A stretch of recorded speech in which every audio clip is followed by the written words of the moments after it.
And Sean Spicer, Chief Strategist and Communications Director for the Republican National Committee, top advisor in the transition here. So, Sean, actually, let me start on that graphic we just put up, the Trump cabinet, the Trump administration that's been taking shape the last few weeks. You see most of the posts there we can now attach a name to. There are a couple of vacancies left. One thing that jumps out at me looking at that list there, there are no Democrats yet. There are no Democrats who've been picked for this cabinet.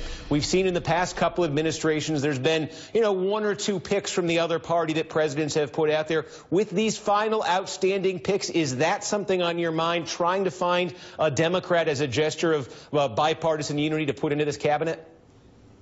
Well, I think the number one criteria for the president-elect is the best person qualified.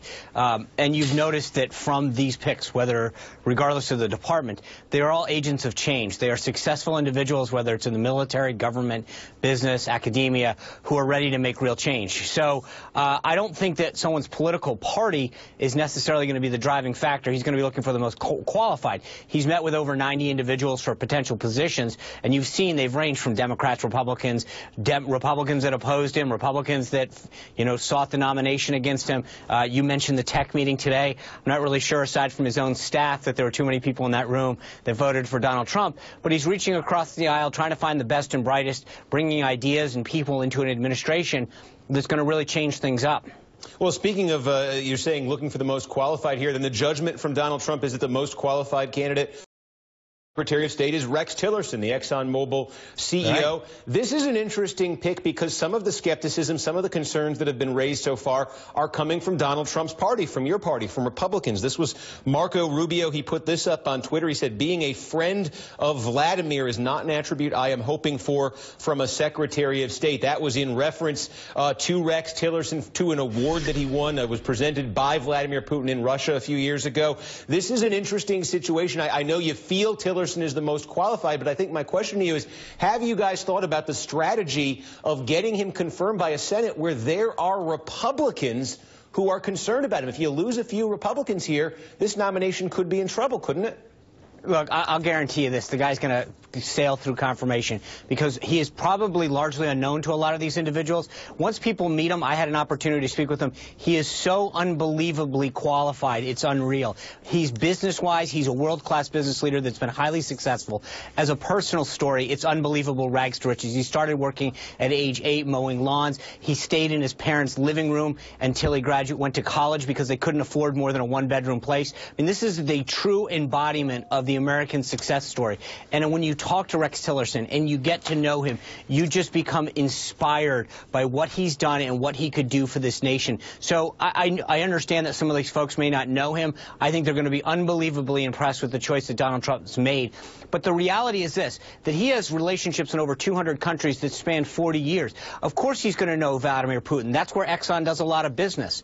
But at the end of the day, if you ask the people at Exxon, every single time that there was a deal, he got the best deal for Exxon. And that's what he's going to do for America, is get the best deal. He's no shrinking violet when it comes to fighting and fighting tough. I want to ask you, too, about this meeting playing out right now. We reported on it at the top. You mentioned it there, Donald Trump meeting with leaders from Silicon Valley, some tech leaders right now at Trump Tower. Obviously, as you said, a lot of them were not in his corner, to say the least, during this campaign. But a notable absence from this meeting is the CEO of Twitter, Jack Dorsey. And, of course, Twitter, that is a medium Donald Trump likes to use to get his message out there. There's some new reporting in the last hour from Politico on this. They say that the decision not to have Jack Dorsey from Twitter at this meeting with tech leaders was intentional and that it was made by you. I think we can put this up on the screen. Politico saying that RNC spokesman Sean Spicer made the call to refuse an invitation to Dorsey or other Twitter executives to the meeting, which was organized by Silicon Valley investor Pete Thiel, who's been an ally of Trump. They're saying this is because Twitter refused to do an anti-Hillary Clinton emoji campaign that you guys wanted to run during the campaign. Is there any truth to this? Did you say you don't want Twitter CEO at this meeting? No, I have no say in who attends meetings like that. Zero. I'd like to think that I do. I think Mr. Trump, I'm pleased to present him with assistance on media relations, but that's where the water's edge is on that. So not only did I have zero say in anyone who was invited to that meeting at all, that really calls into question some of the top-notch reporting that we're seeing these days. Well, was it? If it wasn't you, though, was it an intentional decision by the Trump team or by Trump himself not to have Twitter's CEO there? It is striking. I mean, Donald Trump uses Twitter all the time. He calls these tech leaders in, and Twitter's not there. Oh, okay, so you could list hundreds, if not thousands, of companies that weren't there. I think there was 25 companies there: Facebook, Google, Amazon, PayPal, Uber. But as you mentioned, almost none of these guys, except for Peter Thiel, was out there supporting him. So this isn't about who supported him, who didn't. Nobody outside of Peter Thiel and his staff was there that actually supported him. The rest of those people were fairly actively against him. So this is if you talk about retribution, the idea that you guys are picking up wasn't in the room is ridiculous. It's who was there. This guy continues to reach out to business leaders, to political opponents, to political foes, to former opponents, and bring them in. And you guys focus in on who wasn't there. That's petty and ridiculous, Steve. It's absolutely ridiculous. I got to say, Sean, I'm not trying to be petty and I'm not trying to be ridiculous. To me, it's a legitimately, it's not just you, it's Steve. a legitimately interesting question, only because we've seen Donald Trump use Twitter in a way we've never seen a political leader, let alone an incoming president, use it before. You mentioned Facebook. You mentioned these major companies. Here's the CEO of Twitter. Steve, and he's not on the list. Steve, the conference table was only so big. Okay, there was a lot of companies, and if you go down the list of the top tech companies, I guarantee you'll find additional ones that weren't there. This was not an intentional slight.